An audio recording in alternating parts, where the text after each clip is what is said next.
Bismillahirrahmanirrahim. Assalamu alaikum to all of you gentlemen. Most welcome.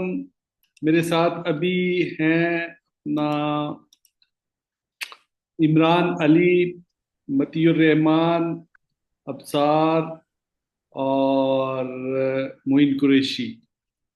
आप लोग join कर रहे हैं और थैंक यू वेरी मच। उम्मीद है मेरी आवाज़ भी आप तक पहुंच रही होगी। काइंडली मुझे एक दफ़ा कंफर्मेशन दे दें। अस्सलाम वालेकुम सर। वालेकुम सलाम जी। कैसे हैं इमरान, आप खैरियत से हैं? जी अल्लाह पाक का शुक्र है, ठीक ठाक। आप ठीक जी, है सर? अल्लाह का शुक्र, फाइन, थैंक यू। आपकी आवाज़ बिल्कुल क्लियर आ रही है। Thank you very much for the confirmation. Thank you sir. You are audible, right, बिल्कुल ठीक है जी। एक और कंफर्मेशन आ गई है। सो नाइस ऑफ यू, ग्रेटफुल कि आप लोगों ने टाइम निकाला और आज हमारी जो लास्ट सेशन है, लास्ट क्लास है हमारी, उसके लिए आप लोग बड़ी कीन और इंटरेस्ट लेके आप एंटर हुए क्लास में आए। So nice of you gentleman. That's wonderful experience with you. जो हम लर्निंग कर रहे हैं अल्हम्दुलिल्लाह, मुझे उम्मीद है इसमें आपको ना सिर्फ कुछ सीखने का मौका मिल रहा है, बल्कि साथ साथ आपके कॉन्फिडेंस को भी एक बूस्ट मिल रहा होगा इंशाल्लाह ताला। ठीक है ना?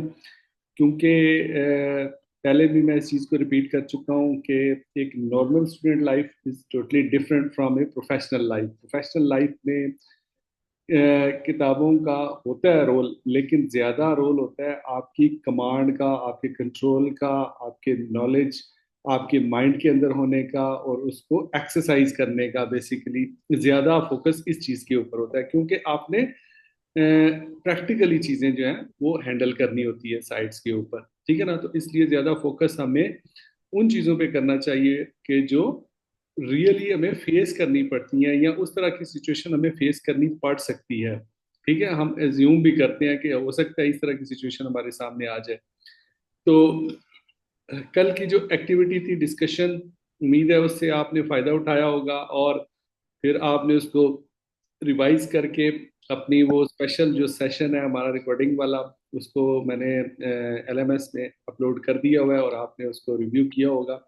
आपको खुद भी पता चला होगा कि कहाँ पे मैं बेहतर बोला हूँ, कहाँ पे मुझे थोड़ी इम्प्रूव करने की ज़रूरत थी, कैसे मुझे स्टार्ट लेना चाहिए था, कैसे मुझे डिस्कशन को आगे बढ़ाना चाहिए था और कैसे इसको एंड करना चाहिए था। तो यकीनन इंसान अपने ही मतलब उससे सीखता है, फिर अपने अपना जब एनालिसिस करता है तो उससे भी लर्निंग होती है। सो आई एम ग्रेटफुल कि आप लोग पार्टिसिपेट किया, आप लोगों ने बड़े कीन इंटरेस्ट के साथ और बड़ा अच्छा परफॉर्म किया, माशाल्लाह, बहुत आउटस्टैंडिंग। मुझे बड़ा मजा आया कल आपकी डिस्कशन से और आपके नॉलेज से। ठीक है ना? This is the way. देखिए, मतलब आपका बेसिकली मकसद क्या है? आप एक प्रोफेशनल हैं और प्रोफेशनल जो होते हैं वो किताबों को देख के एक्सरसाइज नहीं करते चीजें, वो उनके टिप्स पे होती हैं, उनके जो माइंड में होती हैं चीजें, और वो प्रैक्टिकली चीज़ों को असेस करते हैं और अपने नॉलेज की बेस के ऊपर उनके फिर कंट्रोल मेयर्स बनाते हैं। क्योंकि नॉलेज बेस होना ज़रूरी है, आपको पता होना चाहिए कि यार कंट्रोल मेयर मैंने अगर कोई बनाना है किसी चीज़ का, तो कंट्रोल मेयर के स्टेप्स कौन से हैं, हियरार्की ऑफ कंट्रोल कौन सी है, क्योंकि within that control measures आपने सेलेक्ट करना है। ठीक है ना? अगर आपने जीएसए करना है, जॉब सेफ्टी एनालिसिस, तो उसका मेथड आपको पता होना चाहिए कि जीएस से बेसिकली इसके एलिमेंट्स कौन से होते हैं और इसको कैसे स्टेप्स में कन्वर्ट किया जाता है, और फिर हर स्टेप के अंदर जाके डीपली उस रूट कॉज को या उस हैजर्ड को आइडेंटिफाई किया जाता है। बिफोर दैट एवरीवन नोज कि व्हाट इज हैजर्ड। उसमें मुझे बार बार जरूरत नहीं है उसको रिपीट करने की कि हैजर्ड क्या चीज होती है, रिस्क क्या चीज होती है। So already we have discussed a number of times on that, and you people are already working in health and safety field, and you have fair enough idea about that. So जब आप उसको steps को जान लेते हैं तो फिर आपको वो काम करना प्रैक्टिकली आसान होता है। देखिए, अगर आप थ्योरी का आपको पता नहीं है तो प्रैक्टिकल भी आप नहीं कर सकते। ठीक है ना? मसलन अगर आपको इंसिडेंट इन्वेस्टिगेशन का प्रोसीजर ही नहीं पता, तो उसका मेथड ही नहीं पता, तो फिर आप कभी भी एक अच्छी इन्वेस्टिगेशन नहीं कर सकते। तो थ्योरी की इंपॉर्टेंस अपनी जगह पे मौजूद होती है। ठीक है? और प्रैक्टिकल जो है वो आपको एक्सपीरियंस अचीव कराता है। ठीक है?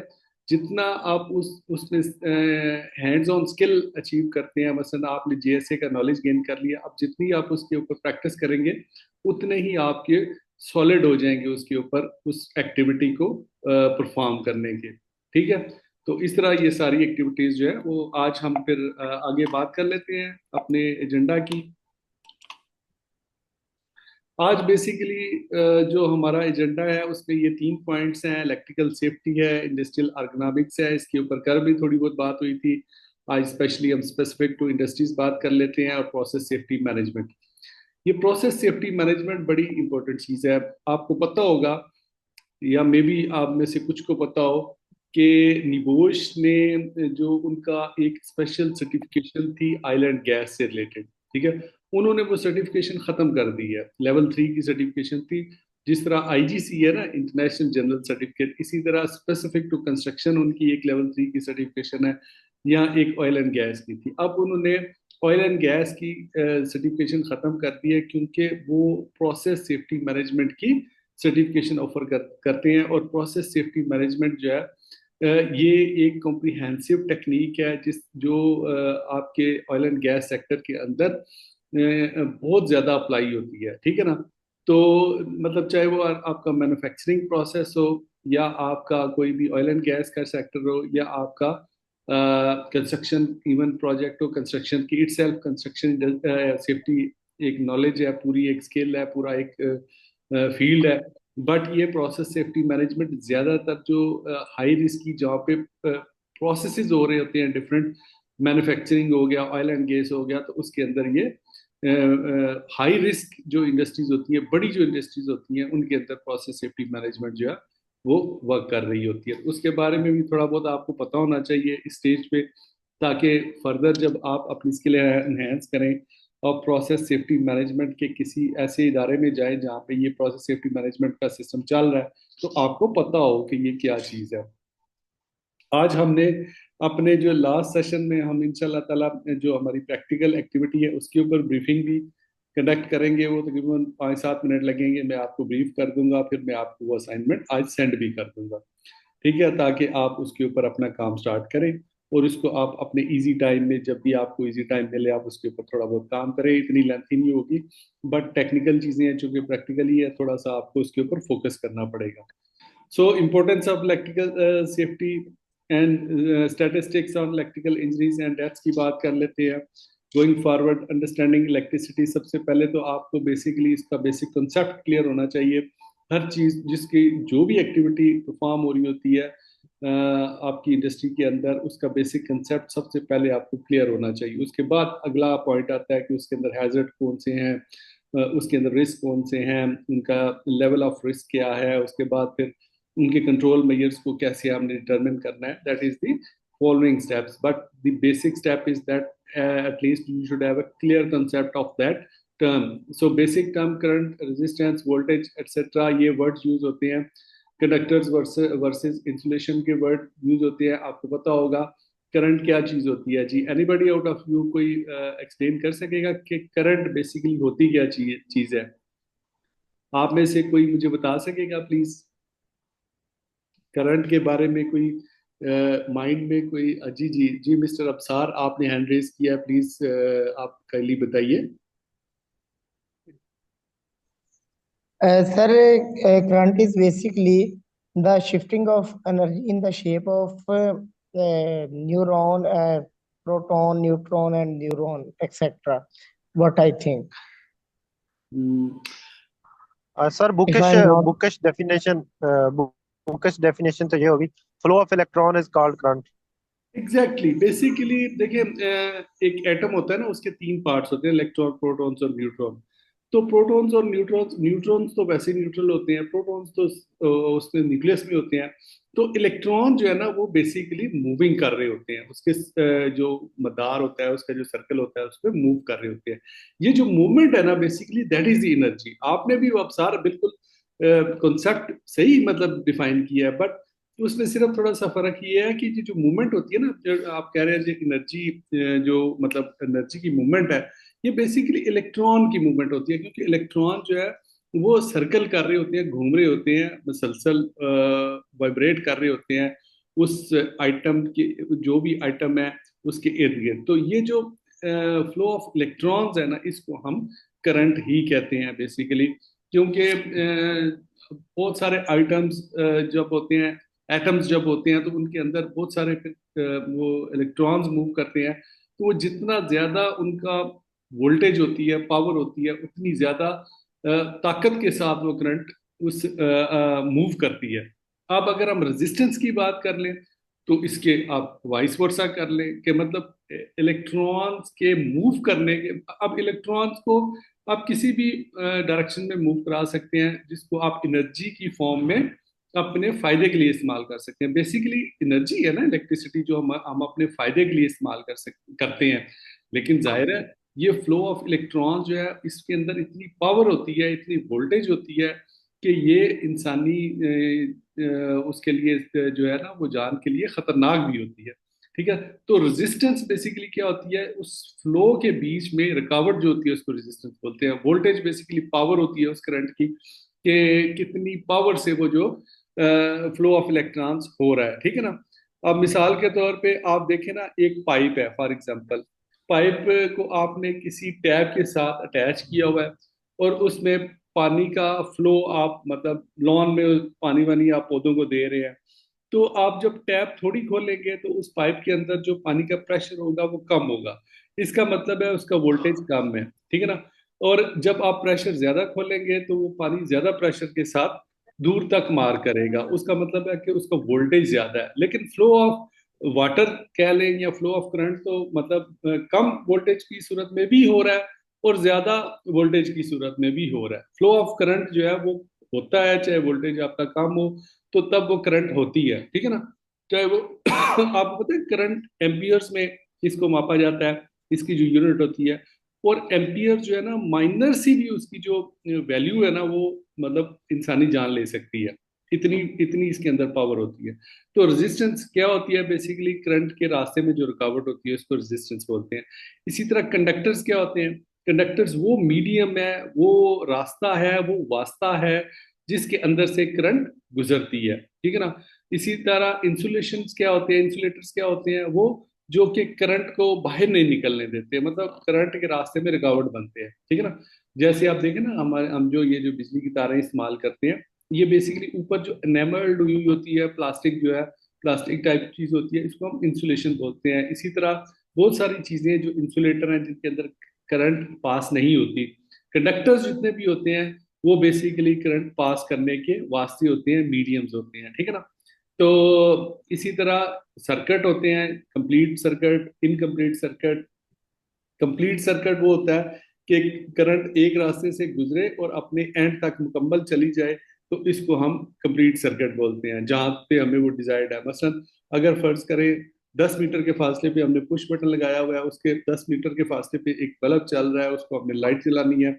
तो जब हम पुश बटन ऑन करेंगे तो वो बल्ब जल जाएगा, तो ये कंप्लीट सर्किट हो जाएगा। लेकिन उस सर्किट के अंदर कोई रुकावट होगी और वो कोई और पाथ लेगा, मसलन वो तार जो है, वो जो लगी हुई है बिजली की तार, बटन से लेके उस बल्ब के दरमियान में, अगर उसके रास्ते में आप उस तार को खुदा न खास्ता टच कर गए हैं, तो वो सर्किट अपना कंप्लीट नहीं करेगी फ्लो ऑफ करंट। करंट का फ्लो क्या होना है, पुश बटन से उसने निकलना है, पुश बटन ने उसको मेन पावर से निकालना है और उस बल्ब तक पहुंचाना है, उस लाइट तक पहुंचाना है, जिससे वो कंप्लीट सर्किट होगा और वो लाइट जल जाएगी। लेकिन अगर रास्ते में आप का हाथ लग गया है या कोई मतलब इस तरह की चीज हो गई है, इंसुलेशन हटी हुई है तार के ऊपर, तो वो सर्किट इनकम्प्लीट होगा, क्योंकि वो सर्किट ने अपना रास्ता चेंज कर लिया, वो आपके अंदर से गुजर के जमीन में जाएगा और आपको उसकी करंट लगेगी। ठीक है ना। तो जो इनकम्प्लीट सर्किट होता है ना, basically that is the problem. ठीक है ना। कंप्लीट सर्किट कभी भी प्रॉब्लम नहीं होता। कंप्लीट सर्किट से हमें फायदा मिलता है, और जो इनकम्प्लीट सर्किट्स होते हैं इससे हमें डैमेज होता है, नुकसान होता है। तो इसलिए ये बेसिक टर्म्स हैं इलेक्ट्रिसिटी के, जो कि आपको पता होना चाहिए, इसका आपको बिल्कुल मुकम्मल आइडिया होना चाहिए। ठीक है जी। यस, रिमोट कंट्रोल मेरा ख्याल है आज, हाँ, रिकॉर्डिंग चल रही है। ठीक है। अच्छा जी, आगे हम types of electrical injuries and their prevention की बात कर लेते हैं। क्योंकि हमने टर्म को थोड़ा सा अंडरस्टैंड कर लिया, बेसिक कंसेप्ट उसका अंडरस्टैंड कर लिया। Now we talk to the injuries which we face through this electricity. So electrocution एक बड़ी जो है वो इंजरी की टाइप है। इलेक्ट्रोक्वेशन बर्न्स हैं, इलेक्ट्रिकल शॉक्स हैं, फॉल्स हैं। इलेक्ट्रोक्वेशन क्या होता है कि जब आपको करंट लगती है, बंदा एकदम जो है वो बेहोश हो जाता है या फेंट हो जाता है, या उसके दिल की धड़कन रुक जाती है, उसको इलेक्ट्रोक्वेशन कहते हैं। या इलेक्ट्रिकल शॉक लग गया है, वो बंदा स्टैटिक हो गया, बिल्कुल जामद हो गया, उसके अंदर जिस्म के अंदर जो मूवमेंट ऑफ ब्लड है वो रुक गया है, तो उसको हम इलेक्ट्रिक शॉक भी कहते हैं। एकदम झटका लगता है आपको। बर्न्स भी होते हैं, आपको पता है जब करंट लगती है तो पूरी जल्द आपकी, पूरी स्किन आपकी सड़ जाती है, जल जाती है, उसको बर्न्स कहते हैं। फॉल्स भी होते हैं। फॉल्स इस तरह होते हैं कि अगर आप कहीं हाइट पे काम कर रहे हैं, करंट लगी है खुदा ना खास्ता, तो उससे आपको शॉक लगता है, इलेक्ट्रोक्वेशन होती है और आप गिर सकते हैं। तो ये मुख्तलिफ जो इंजरीज हैं, फायर भी हो जाती है, ठीक है ना, करंट के थ्रू। मुख्तलिफ हैजर्ड्स होते हैं बेसिकली, जो हम मकसद ये है कि यहाँ पे हम इनकी थोड़ी जो बेसिक टाइप्स हैं उनको डिस्कस कर लें। उसके बाद है वर्क प्लेस हैजर्ड्स। हमारा चूंकि कंसर्न वर्क प्लेस के साथ है, इसलिए हमने ज्यादा फोकस उसी के ऊपर करना है। कॉमन लाइफ में तो आपको पता है घर के अंदर भी करंट के काफी हैजर्ड्स मौजूद होते हैं, आपके आउटडोर्स में भी मौजूद होते हैं, आपके ऑफिस में, लेकिन हमारा जो कि कंसर्न हमारी वर्क साइट से रिलेटेड है, तो हमने उसी के ऊपर ज्यादा फोकस करना है।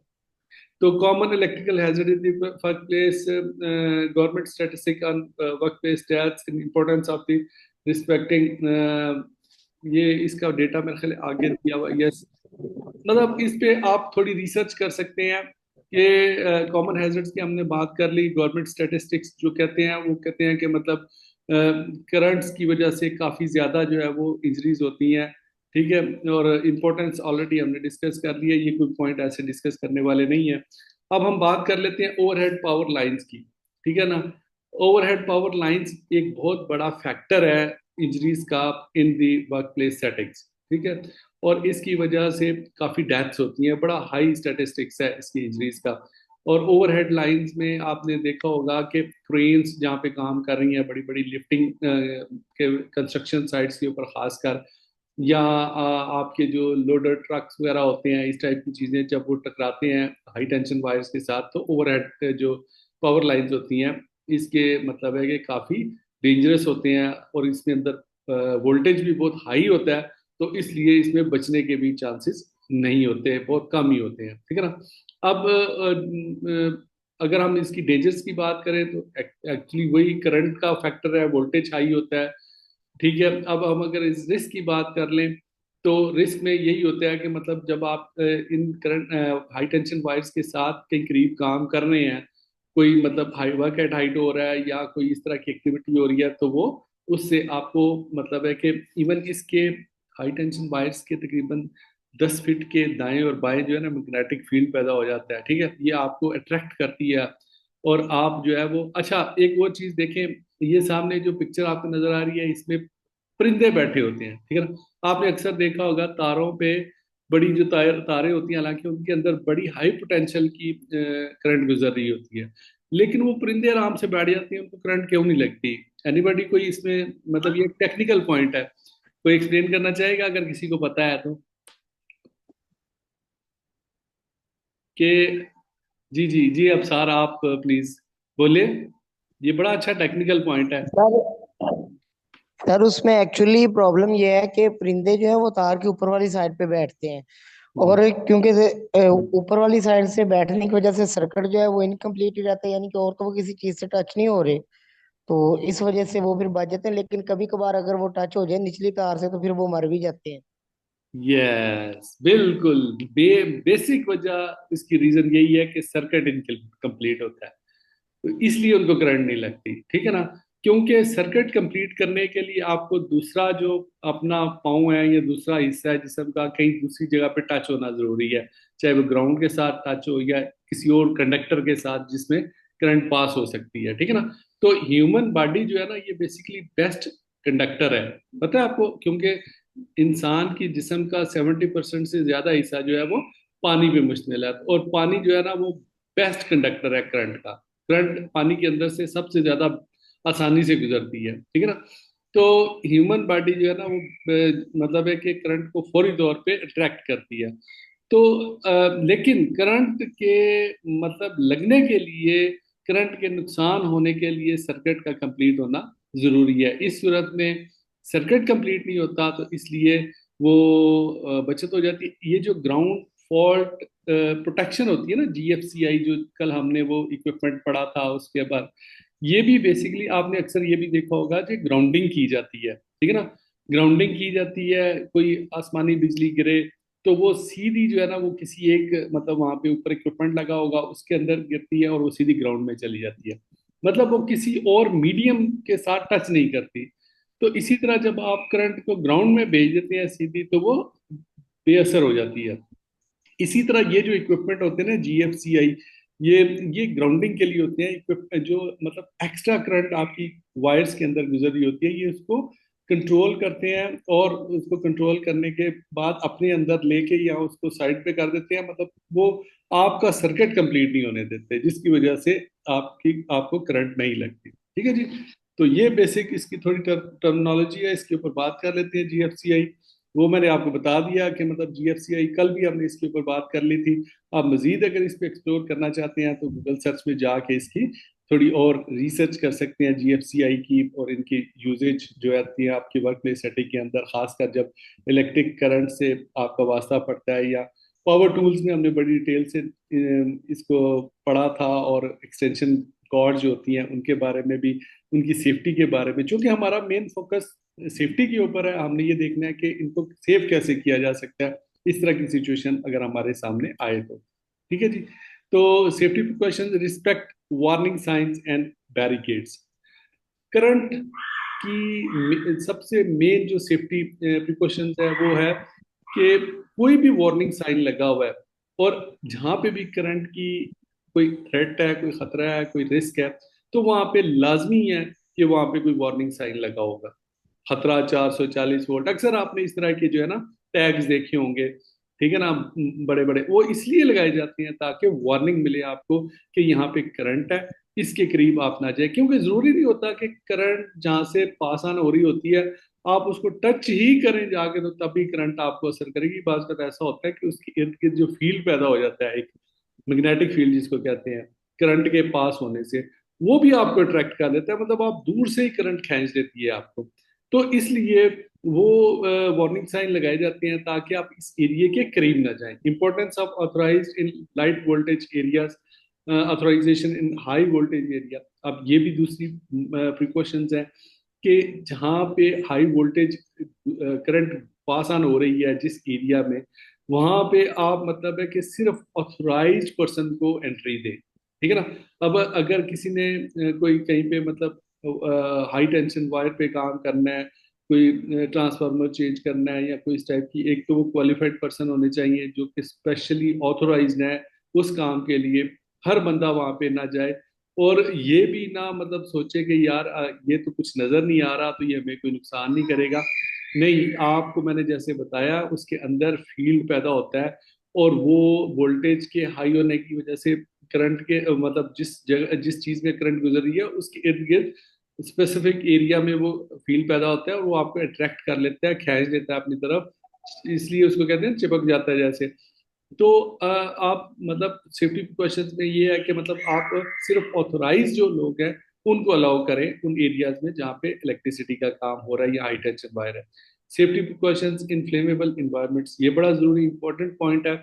जहाँ पे आग का कोई अमल दखल है, कोई वेल्डिंग हो रही है, स्पार्किंग हो रही है, ठीक है ना, वहां पे भी मतलब एक इन्फ्लेमेबल इन्वायरमेंट जहाँ पे इस तरह की आग पकड़ने वाले कोई केमिकल्स हो, वहां पे भी करंट की सेफ्टी बहुत जरूरी है। क्योंकि आपको पता है ना, करंट से स्पार्क पैदा होते हैं, ठीक है ना। अगर मतलब कहीं से करंट गुजर रही है, सर्किट शॉर्ट हो गया तो उससे स्पार्किंग होगी। अगर कोई फ्लेमेबल लिक्विड इर्द गिर्द पड़ा हुआ है, कोई फ्यूल पड़ा हुआ है, तो वो अगर स्पार्किंग का हल्का सा भी उसमें कतरा गिर गया तो वो आग पकड़ लेता है। इस तरह बहुत सारी आग लगती है। मैं आपको बताऊं, इलेक्ट्रिसिटी की जो फायर है वो सबसे ज्यादा कॉमन है हमारी डेली जो ऑर्गेनाइजेशनल लाइफ है उसके अंदर।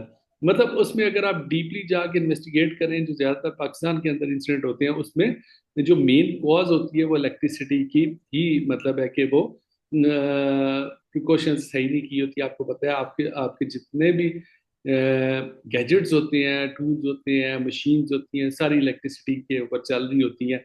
तो इलेक्ट्रिसिटी का इस्तेमाल इतना वफर हो रहा होता है कि वहाँ पे फिर आप पूरी तरह प्रिकॉशंस कर नहीं सकते, और जब नहीं करते तो फिर वो इस तरह के हादसा होते हैं। तो इन फ्लेमेबल इन्वायरमेंट के अंदर भी इसकी सेफ्टी बहुत ज़्यादा है। अब अगर हम बात कर लें जी इंडस्ट्रियल अर्गोनॉमिक्स की, जो हमारा दूसरा टॉपिक है, बेसिकली अर्गोनॉमिक्स है क्या? ये है जी ergonomics as fitting job to the workers capability. ठीक है, मतलब आपकी जो जॉब है, आपका जो काम है, उसका तल्लक आपकी कैपेबिलिटी के साथ, ठीक है ना, उसको बैलेंस आउट करने का नाम अर्गोनॉमिक्स है। इसको मैं एक्सप्लेन करता हूँ। देखिए, बुकिश जो डेफिनेशन है वो अपनी जगह पे, लेकिन मेरा मकसद है आपको कंसेप्ट समझाना। कंसेप्ट आपके जहन में क्लियर होना चाहिए, ताकि आप अपने अल्फाज में भी अगर उस चीज को बयान करें ना, तो कंसेप्ट आपका क्लियर हो। Fitness of the job to the body या उसकी कैपेबिलिटी का मतलब ये है कि एक शख्स है, वो मतलब है कि उसकी वो क्या कहते हैं कि एक मखसूस रोशनी के अंदर अगर वो काम करे तो वो सही काम करता है। मसलन उसको उसकी नजर वीक है, तो अगर वो लाइट वहां पे काम हो तो उसको प्रॉब्लम होती है, ठीक है ना। अब अर्गोनॉमिक्स ये कहती है कि आप उस शख्स को वो वाला इन्वायरमेंट प्रोवाइड करें जिसमें उसको प्रॉब्लम ना हो काम करने में, ठीक है ना। This is the ergonomics. आप उसको कोई चेयर प्रोवाइड करें जिसमें वो मतलब उसकी हेल्थ को प्रॉब्लम ना हो, उसकी वेस्ट को प्रॉब्लम ना हो, उसके मसल्स को प्रॉब्लम ना हो। आप उसको जो भी मशीन प्रोवाइड करें काम करने के लिए, उसमें उसको ओवर स्ट्रेचिंग ना करनी पड़े, उसमें उसको मतलब है कि ज्यादा छलांगे ना मारनी पड़े, उसमें उसको ज्यादा एग्जर्शन ना करनी पड़े। क्योंकि अर्गोनॉमिक्स क्या होती है बेसिकली, ये जो मस्कुलोस्केलेटल डिसऑर्डर्स की हमने कल बात की थी, वो बेसिकली क्या होते हैं, ये अर्गोनॉमिक्स के ना होने की वजह से ये मस्कुलोस्केलेटल डिसऑर्डर जो है वो क्रिएट, एमएसडीज जिसको हम कहते हैं, वो इसका इम्पैक्ट होता है। बेसिकली इसके सिम्टम होते हैं, अर्गोनॉमिक्स यहाँ पे प्रॉपरली इम्प्लीमेंट नहीं होती, ठीक है। मसलन अगर फर्ज करें आप का जो एक एंगल है अपने कंप्यूटर को देखने का, वो स्ट्रेट होना चाहिए। आपको अगर गर्दन झुका के उसको देखना पड़ता है या उठा के देखना पड़ता है ज्यादा देर, तो वो आपकी जो नेक है ना, इनके मसल्स के ऊपर उसका स्ट्रेस आएगा। क्या होगा कि कुछ देर तक तो आप बर्दाश्त करेंगे, आप में बड़ी हिम्मत है, चलो घंटा कर लिया, दो कर लिए। एक वक्त आएगा कि आप तंग पड़ जाएंगे, ठीक है। फिर आहिस्ता आहिस्ता आपके मसल्स में पेन होना शुरू हो जाएगी, और वो जो मतलब है कि फिर बाद में डेवलप कर जाती है लॉन्ग टर्म क्रोनिक इम्पैक्ट्स के अंदर, ठीक है ना। एक होती है एक्यूट इम्पैक्ट्स, एक होते हैं क्रोनिक। एक्यूट इम्पैक्ट्स वो होते हैं जो शॉर्ट टर्म में होते हैं, मतलब अभी आपको दर्द शुरू हो जाएगी किसी चीज की, इसको कहते हैं एक्यूट। लेकिन एक होता है क्रोनिक, लॉन्ग टर्म, मतलब है कि अभी आपको दर्द थोड़ी बहुत हुई, आपने इधर उधर किया सर, फिर दोबारा शुरू हो गया कि यार खैर है, ठीक हो जाएगी। लेकिन जब आप मुसलसल ये प्रैक्टिस करते रहेंगे, यानी आप अर्गोनॉमिक्स के उसूल के बगैर काम करते रहेंगे, मतलब अपने मसल को स्ट्रेस देते रहेंगे, तो फिर लॉन्ग टर्म में जाके आपको वो बड़ी प्रॉब्लम आ जाएगी, ठीक है ना। मसलन आप कहते हैं जी कि यार चलो हम कमर पे झुक लेते हैं, वजन उठाते हैं, तो कोई बात नहीं, थोड़ा सा पेन ही होता है ना, खैर है कोई बात नहीं, बर्दाश्त कर लेते हैं। अब वो करते रहते हैं, करते रहते हैं, करते, एक वक्त आ जाता है कि जब आपकी जो डिस्क होती है, आपकी वाइब्रेटा की, जो आपकी रीढ़ की हड्डी होती है, ठीक है ना, वो स्लिप कर जाती है, ठीक है। वह जब वो मतलब उसमें डिस्क स्लिप कर जाए, तो वो फिर कमर का दर्द इतना शदीद होता है कि आप बर्दाश्त नहीं कर सकते, ठीक है ना।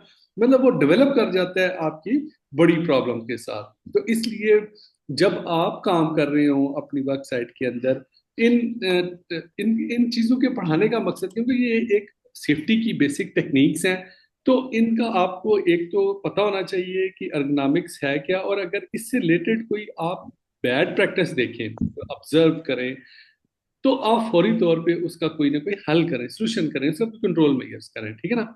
तो उसके लिए आप, इसके लिए जो गुड प्रैक्टिसेस में आप एक प्रॉपर, अगर बड़ी ऑर्गेनाइजेशन है तो वहाँ पे अर्गोनॉमिक्स का एक प्रॉपर जो है वो प्रोग्राम तरतीब दे सकते हैं। या अगर छोटी ऑर्गेनाइजेशन है तो वहाँ पे आप कोई एक छोटी एसओपी बना सकते हैं, प्रोसीजर बना सकते हैं, कि मतलब है कि मिसाल के तौर पे आप देखते हैं कि यार एक वर्कर जो है वो उसने कोई रैक है, रैक से वो उसने चीज बार बार उठानी है, मिसाल के तौर पे आपको जनरल एग्जांपल दे रहा हूँ, ठीक है ना।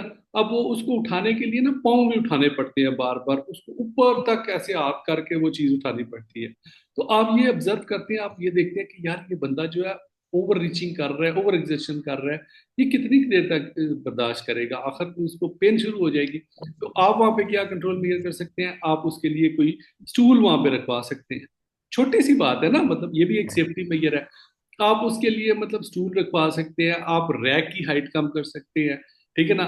और आप उसको ट्रेनिंग दे सकते हैं कि यार मतलब आपने जब भी वहां पे कोई चीज ऊपर से उठानी है तो ओवर स्ट्रेस नहीं करना अपनी बॉडी को, बल्कि स्टूल रखें आराम से उसको, या सीढ़ी रख दें वहां पे कोई, मतलब these are the sample examples कि इस तरह के आप वहां पे मेजर्स लेके इन मसाइल को हल कर सकते हैं, ठीक है जी। जैसे मैंने आपको बताया कि ये एमएसडीज, ये बेसिक सिम्टम्स होती हैं आपकी अर्गोनॉमिक्स की जो डिजीज होती है, उसको हम एमएसडीज कहते हैं, ठीक है जी। मसलन इंजरीज टू मसल्स है, टेंडन्स हैं, नर्व्स हैं। अच्छा, टेंडन्स क्या होते हैं, किसी को आइडिया है टेंडन्स क्या चीज होती है? अगर कोई बायोलॉजी का स्टूडेंट है या किसी ने पढ़ा हो, टेंडन्स एक होते हैं मसल्स, एक होते हैं टेंडन्स। ये दो डिफरेंट चीजें हैं, एक पर नर्व्स भी होते हैं। इनके बारे में किसी को कोई आइडिया है?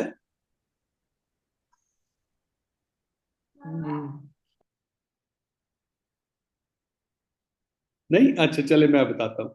बेसिकली मसल्स क्या होते हैं, जो आपकी स्किन के नीचे ये जो गोश्त होता है ना, उसको मसल कहते हैं, ठीक है ना। टेंडन्स क्या होते हैं, टेंडन्स वो पॉइंट्स होते हैं जहाँ पे आपका गोश्त आपकी हड्डी के साथ जुड़ा हुआ होता है, इनको हम टेंडन्स कहते हैं, ठीक है। नर्व्स क्या होती हैं, नर्व्स आपकी बॉडी के अंदर छोटी छोटी कैपिलरीज होती हैं, नालियां होती हैं, जो आपके पूरे बॉडी के अंदर, जिनके थ्रू ब्लड सर्कुलेट करता है आपका ब्रेन से लेके पाँव के हर कोने तक, इनको हम नर्व्स कहते हैं। इसीलिए कहते हैं ना कि आपका जो सेंट्रल नर्वस सिस्टम होता है आपके ब्रेन से वो कंट्रोल हो रहा होता है। क्या होता है कि आपकी बॉडी के अंदर लाखों करोड़ों की तादाद में छोटी छोटी नालियां हैं, कैपिलरीज जिनको बोलते हैं, ठीक है ना। बड़ी अल्लाह ताला ने बड़ी फाइन तरीके से वो चीज बनाई हुई है, आम उसको देख भी नहीं सकते आप, ठीक है ना। इन नालियों के जरिए आपका ब्लड जो है वो पूरी बॉडी के अंदर पंप होता है, जब हार्ट से, तो वो पूरी बॉडी के अंदर सर्कुलेट करता है। और इनका मेन कंट्रोल क्या होता है आपके ब्रेन के अंदर, आपके दिमाग, जो दिमाग होता है ना जिसको ब्रेन कहते हैं, that is the central part of your nervous system.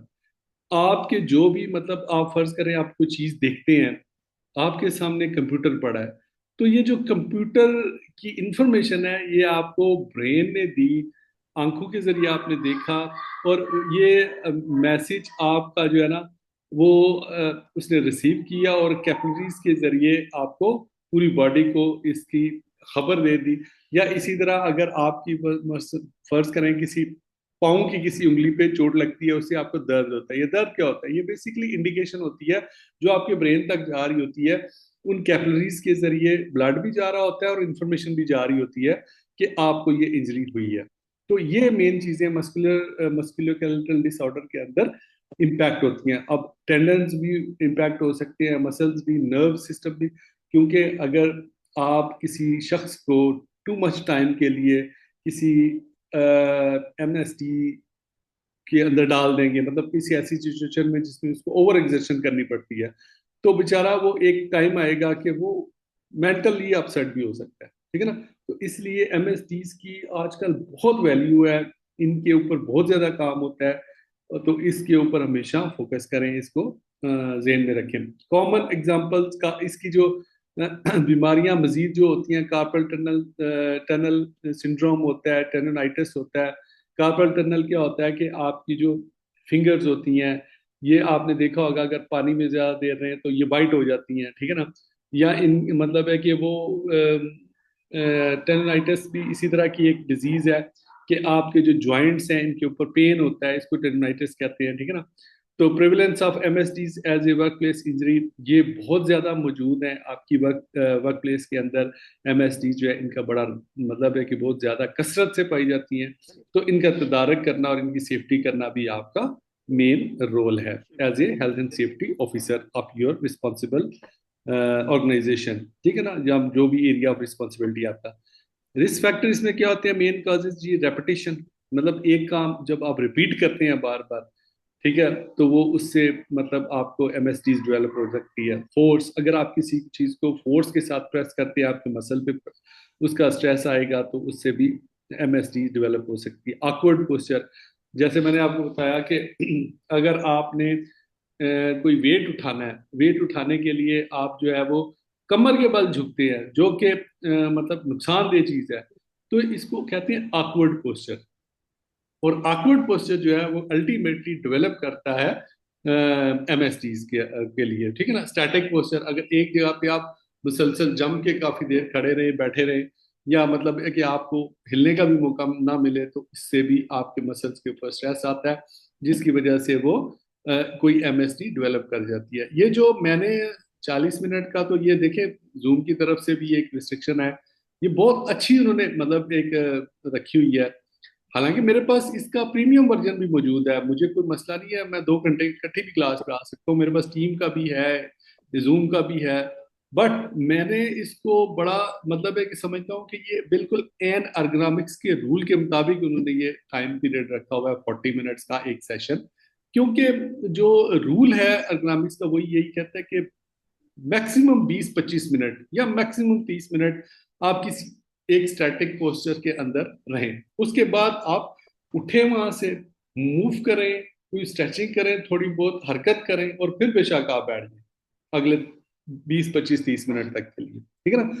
तो इसलिए ये गैप देना बहुत जरूरी है। इसलिए फिर मैंने कहा ये तो एक ब्लेसिंग है, चलो ऑटोमेटिकली 40 मिनट का सेशन होता है, खत्म हो जाता है, उसके बाद हमें एज पर अर्गोनॉमिक्स रूल्स हमें मौका मिल जाता है, हम ब्रेक ले लेते हैं, थोड़ा सा रिफ्रेश हो जाते हैं। क्योंकि देखें, आपका माइंड भी थक जाता है, आपकी बॉडी भी थक जाती है, आपका माइंड भी थक जाता है, तो इसको रेस्ट देना, इसको ब्रेक देना बहुत जरूरी होता है। इसी तरह आपके वर्कर्स हैं, अगर आप उनको ओवरनाइट काम करा रहे हैं, मुसलसल एक ड्राइवर को आपने 24 घंटे 36 घंटे के लिए ड्राइविंग पे रखा हुआ है, और वो बेचारे को आप करवाई जा रहे हैं, तो वो एक हद तक बर्दाश्त करेगा, फिर वो उसके बर्दाश्त जवाब दे जाएगी और वो एमएसडीज की तरफ चला जाएगा, ठीक है जी। तो मल्टीपल फैक्टर्स होते हैं जो कि इस रिस्क को बढ़ा देते हैं। Impact statics on the last work days, आप देखें ना इम्पैक्ट्स इसके, आपके अगर आपके इसके स्टैटिक्स देखें कि अर्गोनॉमिक्स की जो प्रॉब्लम्स हैं, जो एमएसडीज हैं, इनकी वजह से कितना लॉस होता है, जिसको हम लॉस्ट वर्क डेज कहते हैं। मतलब एक वर्कर है, उसकी वेस्ट में दर्द हो गया, हो सकता है 2 हफ्ते के लिए वो छुट्टी चला जाए, ठीक है ना। एक बंदा है, उसके ज्वाइंट में कुछ पेन हो गया, ठीक है, हो सकता है वो 3 हफ्ते के लिए छुट्टी निकल जाए, ठीक है। वो क्या होगा, या फिर आपके किसी डिपार्टमेंट में ज्यादा वर्कर्स को ये प्रॉब्लम हो गई है, तो काम ही बंद हो जाए, मतलब आपका वर्क डे लॉस होगा ना, वहां पे प्रोडक्शन रुक जाएगी, आपके इम्पैक्ट होगी। तो ये वाले इम्पैक्ट जो है ना वो आते हैं फिर, ठीक है जी। Impact of productivity wellbeing, obviously ये उसके इम्पैक्ट हैं अर्गोनॉमिक्स के, जिसकी वजह से आपको फेस करना पड़ता है ये सारा कुछ। Postures and body mechanics, posture and body mechanics में क्या चीजें होती हैं कि जी, आपका जो मतलब है कि बॉडी का पोस्चर है, और आपकी बॉडी की मैकेनिक्स, मैकेनिक्स का मतलब है बॉडी के पार्ट्स की मूवमेंट, ठीक है ना। पोस्चर मतलब किसी एक पोजीशन में थोड़ी देर के लिए रहना, उसको पोस्चर कहते हैं। तो बॉडी मैकेनिक्स आपके बॉडी के पार्ट, मसलन एक शख्स है कि वो अगर 6 फीट हाइट है उसकी, और उसका बॉडी मैकेनिक्स उस शख्स से डिफरेंट है ना, जिसकी 4 फीट है या 5 फीट हाइट है, ठीक है ना। तो अब 4 फीट वाला जो है, वो मतलब है कि वो अगर फर्ज करें 6 फीट हाइट वाले बंदे की जहाँ पे हाथ पहुंच सकता है, तो वो वहां से चीज उठा लेता है आराम से, 6 फीट वाला जो होता है। अब 5 फीट वाला बंदा भी उसी तरह कोशिश करे, उतनी